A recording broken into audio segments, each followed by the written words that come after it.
د دولت په نشي کې ډوب شوی ظالم وایي دا خلک به زما په حکم چلیږي، خو ده دا هېر کړي وي چې د مظلوم پر یاد هېڅکله خلی نه ځي. چې کله اسمان ته لاسونه پورته شي نو د ځمکې تختونه خوځېږي. یو خاموشه شپه وي، د محل په انګړ کې چراغونه بل وي، نوکران لاسبند ولاړ وي، مخامخ یو سړی په تخت ناست وي، په مخ یې غرور او په سترګو کې یې تکبر وي.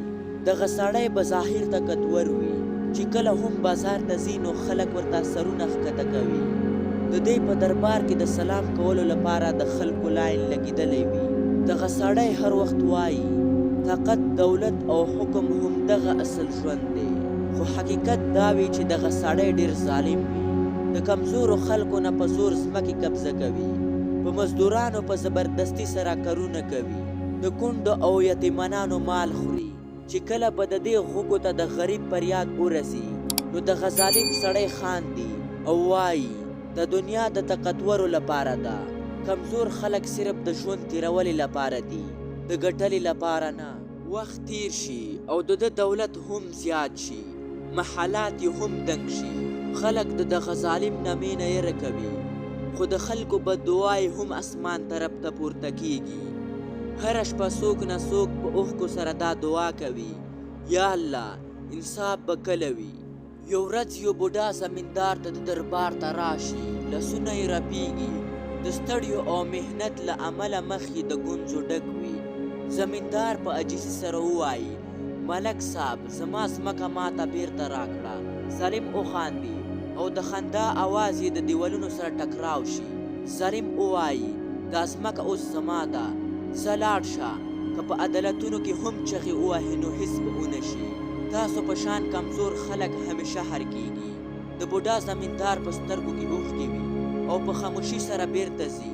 په تلو تلو کې د شونډو نه دا جمله راوځي، زه به دې عدالت ته نه ځم، زه به هغه عدالت کې فریاد کوم چیرته چې هېڅ سپارست نه چلیږي. د الفاظ د ظالم لپاره داسې وي لکه چې په زړه یې چا اور بل کړی وي، خو د غرور له امله د ظالم غوږونه کاڼه وي او د دې خبرې هېڅ پروا ونه کړي.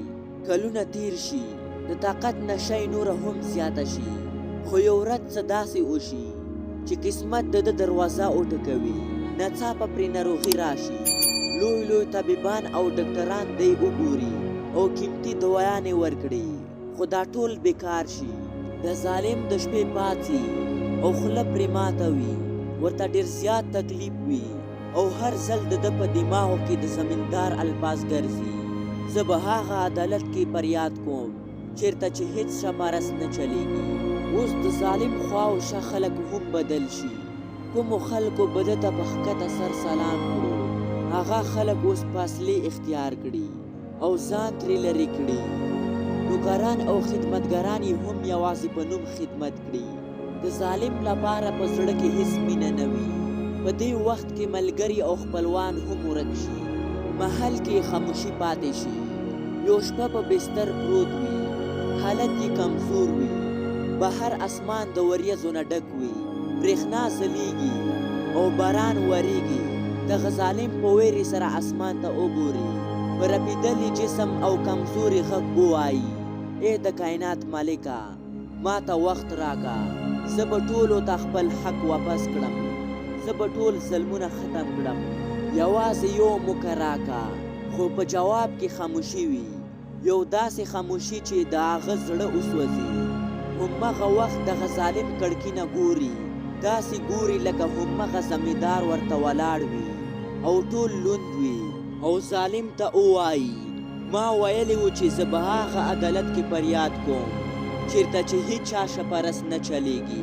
ظالم په سترګو کې اوښکې راشي، سړی بېقراره شي، ساه یې پرې پرې کېږي او ناڅاپه چغې ووهي وخت لږ وخت، خو تقدیر پرېکړه وکړي چې وخت ختم شوی دی. څو ورځې بعد دغه ظالم د دنیا نه رخصت شي او همیشه دپاره یې سترګې پټې شي. خلک د ده جنازې ته لاړ شي، خو هیچا ونه کړی شو چې دې لپاره دعا ته لاس اوچت کړي، بلکې خلک یو بل سره وایي دا هغه سړی و چې دې سره هر څه و خو انصاف ورسره نه و، او بې انصافه سړی په حقیقت کې هیڅ نه لري.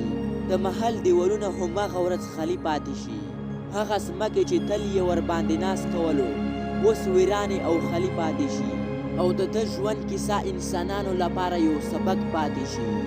ظلم که هر څومره هم زورور وي خو آخر هم د انصاف مخې ته سر ټیټوي. ظلم هیڅکله تل نه پاتې کیږي.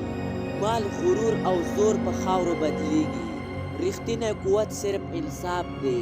هغه څوک چې د یتیم او مسکین حق وخوري کیدای شي د دې دنیا عدالت یې پرېږدي خو د خدای ستر عدالت نه به هیڅکله خلاص نشي ځکه چې هلته هیڅ سپرس نه چلیږي.